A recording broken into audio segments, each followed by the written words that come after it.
எல்லாரும் எப்படி இருக்கிறீங்க? நல்லா இருக்கிறீங்களா? சாக்லேட் கேக் ஈஸியா செய்யறது எப்படி? 1 கப் மைதா,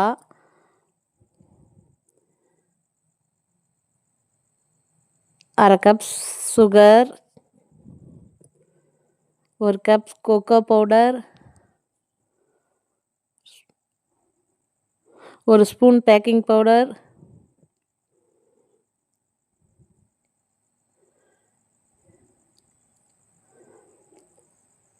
1 tablespoon baking soda, salt தேவையான அளவு.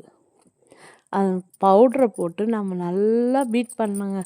நம்ம எப்படின்னா அந்த பவுடரை வந்து பபுள்ஸ் இல்லாத கலக்கணும்.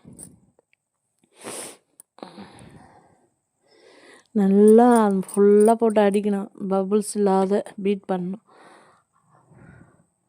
அப்புறம் ஒரு சுடுதண்ணீர் ஹாட் வாட்டர் எடுத்துக்கோங்க. ஒரு பக்கம் ஸ்டவ்வில் ஹாட் வாட்டர் வச்சுட்டு வந்துருக்குறேங்க.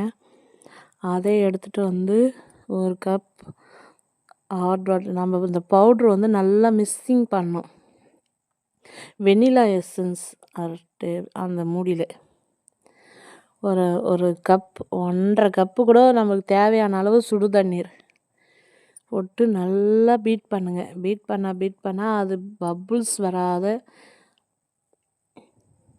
நல்லா எவ்வளோ உங்களால் முடியுமோ அந்த அளவுக்கு நம்ம வந்து பீட் பண்ணுங்க. தேவையான தண்ணீர் வந்து சுடு தண்ணி வச்சுருக்கேங்க. 1 கப்பில் நான் 1.5 கப்பாக தேவைப்பட்டது. எங்களுக்கு தேவையான அளவு தண்ணீர் எடுத்துக்கணும். நல்லா 1.5 கப் தண்ணி நல்லா பீட் பண்ணினே நம்ம அந்த பபுள்ஸ் இல்லாத அளவுக்கு நம்ம பண்ணணுங்க. பவுட்ரு மிக்சிங் பண்ணுறது தான் நம்மளுக்கு சாக்லேட் கேக். அது ஈஸியான நம்ம முட்டை, தயிர், பால் எதுவுமே கிடையாதுங்க. 1 கப் ஆயில் நம்ம கோல்டு வின்னர் நல்லா போட்டு பீட் பண்ணணும். நம்ம அந்த முட்டைலாம் அடிக்கிறோம்ல அந்த பீட் பண்ணுறது அதில் வச்சு நல்லா பண்ணோம்னா அந்த பபுள்ஸ் வரையக்கூடாதுங்க. ஒரு பக்கம் ஸ்டவ் பார்த்து ஆன் பண்ணி வச்சுட்டு வந்துருக்குறேங்க. கடாயை வச்சு ஹீட் பண்ணிட்டு வந்துருக்குறேன். ஸ்லோ மீன்ஸில் ஹீட் ஆகிட்டு இருக்குது. அங்கே நம்ம ஸ்டவ் ஆண்ட போயிட்டு அது எப்படி பண்ணுறத பார்ப்போம். ஓகே ஃப்ரெண்ட்ஸ், ஸ்டவ் ஆன் பண்ணி வச்சு கடாயை ஹீட் பண்ணி வச்சுட்டு இருந்தேங்க. கேக் சைஸ் நம்ம ஒரு பிளேட் ஹைட் வரத்துக்கு தான் அந்த பிளேட்டு. இந்த கிண்ணம் வந்து நம்ம கேக் செய்கிற கிண்ணம். அதில் வந்து ஆயில் தடவிட்டு மைதா லைட்டாக தூவி வச்சுருக்கிறேன். நம்ம இப்போ வந்து ஈவனாக அதை ஆயில் தடவி அந்த மைதா போட்டதுனால இப்போ அந்த கேக் செஞ்சு வச்சுருக்குறோம்லங்க அதை எடுத்து இதில் ஊற்றிடுவோம்.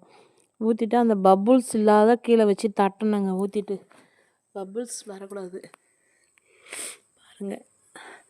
அதுக்கப்புறம் நம்ம சாக்லேட் இது இருக்குது இல்லைங்க, சிப்ஸு, அதை கூட லாஸ்ட்டில் போடலாம். அது ஈவனாக நம்ம சாக்லேட் கேக்கை வந்து தட்டணும். அந்த பபுள்ஸ் வரக்கூடாது.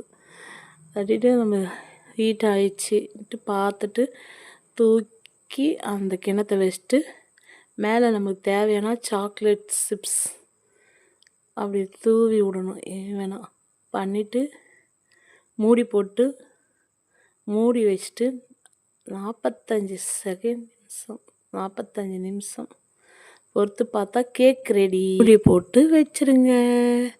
வாங்க உறவுகள், கேக் ரெடி ஆகிடும். 45 நிமிஷம் பொறுத்து சாக்லேட் நல்லா வந்துருக்குது. சுலபமான முறையில் செஞ்சு பாருங்கள். எப்படி இருக்குதுன்னு சொல்லுங்கள்.